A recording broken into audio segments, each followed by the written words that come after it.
Welcome to our channel. So now we're going to do another unboxing of this one. It's DJI OSMO Mobile 4 Gimbal. So sa mga nagtatanong ano ang gimbal, it's a stabilizer. Just in case when you're getting videos while moving, your videos will not be that shaky. Napansin niyo ba yon yung pag-sample, nasa sasakyan kayo and then you get videos outside. And then after, lalo na pag medyo malubak yung daan, yung videos na din gumagalaw. Trivia about this gimbal. Sinurprise ako ni hubby nito. I never thought na bibili siya nito. And then, dati kasi, sabi ko sa kanya, while we were having our videos for our vlog, may time na pag nagda-drive, yun nga, shaky yung videos. And then sabi ko sa kanya, bakit ganon? Shaky, sabi niya, kailangan mo ng gimbal niyan, sabi niya. So, sige lang, soon, mag-project tayo niyan, sabi niya ganon. And then, nagulat ako kaninang morning, nanonood siya ng video about nito, paano gamitin and all. And then, I never thought na pagkahapon, merong dumating na package. And then, sabi ko sa kanya, may package ka dun. Sabi niya, baka sa pinsan ko yun. Siya, buksan mo lang, ganyan-ganyan. And then yun, sayang lang, wala mang video. Pero yung reaction ko nakakatawa. I'm so happy kasi nga, sabi ko, maganda sana kung may gimbal. Ito. So, ayun, bumili nga siya ng gimbal for our vlogging na alam kong malaki ang... At saka, hindi lang for our vlogging, for pictures. Kasi nga, both kami, mahilig kami sa pictures, siya sa videos. Buksan natin siya ngayon.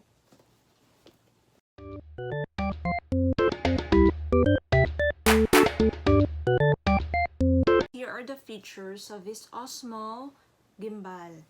So, sabi dito, it's a magnetic quick mount. So, ano ibig sabihin nun? So, meron siyang magnet na pag idikit mo dun sa phone, i-connect mo sa phone mo, madali lang siyang dumikit. And it's foldable and portable. It's active track 3.0. Example, meron kang subject like yung aso. Susundan niya yan kay kung tatakbo yung aso punta doon. And then quick roll.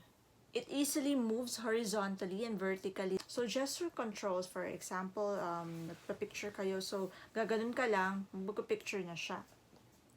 And then story mode, at the end of your videos or pictures, gagawa siya ng story with all the music and all. So, it's time to unbox.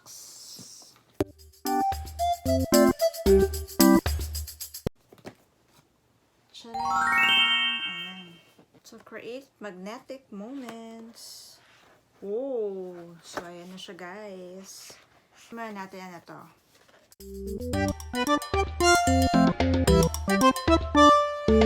Ito yung naman, guys. Meron siyang bag. Ayan. And, ito siya. Sling. Lalagyan ng OSMO mo. Ayan.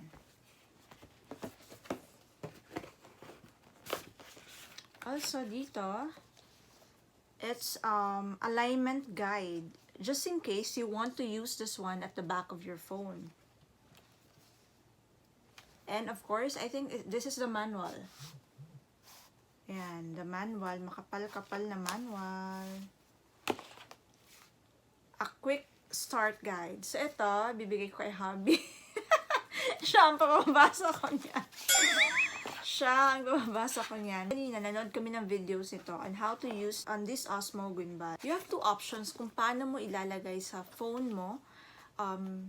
Pwede through this device, to this magnet, ididikit mo talaga sa likod ng phone mo. Pero, I can't have a sample because yung phone ko is ginagamit ko doon. Ito yung guide niya kung paano paglagay para tama, eksakto talaga. Kasi, paglagay sa gimbal, kailangan nasa proper placement siya. Next is, ito. It's a cellphone mount. Ito yung mabinat. Dito natin ilalagay yung cellphone natin. Dito na part, yung magnet, ito yung ididikit natin dito sa OSMO, sa gimbal.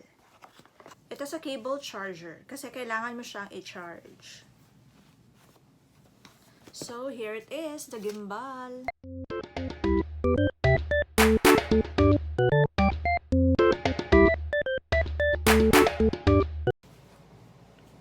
So guys, eto na siya ang itsura na, diba?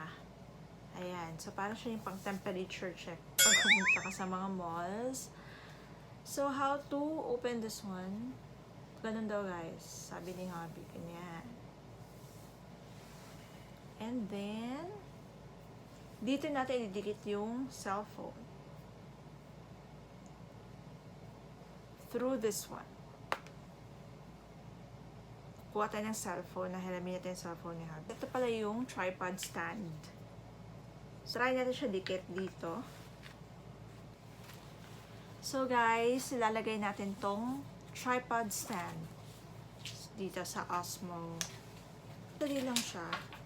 Ganun lang. And then, ayan.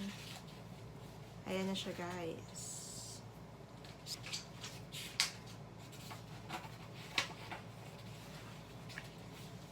Ayan. So, kung mag-picture, dito ilalagay yung cellphone na nakamount.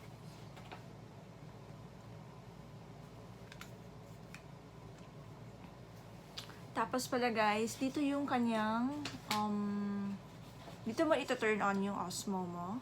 Kasi lalagay natin ang cellphone dito. Ito yung magnet na part. Diba sabi dun sa box kanina, isa sa mga features niya is magnetic quick mount.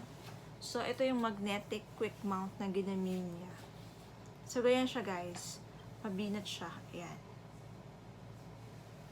Dito natin ilalagay yung cellphone. Make sure hindi tabunan yung sa volume. Sa gitna siya na part.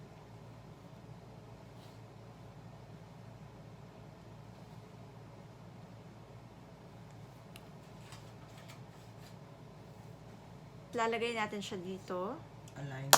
Align the white. So, dapat yung white, may white dot dito, naka-align siya dito sa saan na ba yun? Ayan. May white dito, dapat naka-align siya dyan. Ayan. There's this white dot here. Dapat naka-align din siya dun sa magnetic. Sa magnet pala. So, ganyan lang yan siya. Then turn on. So, tanggalin muna natin itong tripod stand. Ano siya i-on? First, press this one once. And then, another press. Hold it for at least 3 seconds. Ayan. Ayan. Makikita na yun. Ito tayo sa pictures. Or sa video. Hanapin natin yung app na DJI Mimo. Ayan na siya guys. Nalagay na siya ang cellphone dito sa gimbal. So, it's more of a stabilizer para if you want to have stable picture or videos, maganda ang kuha niya.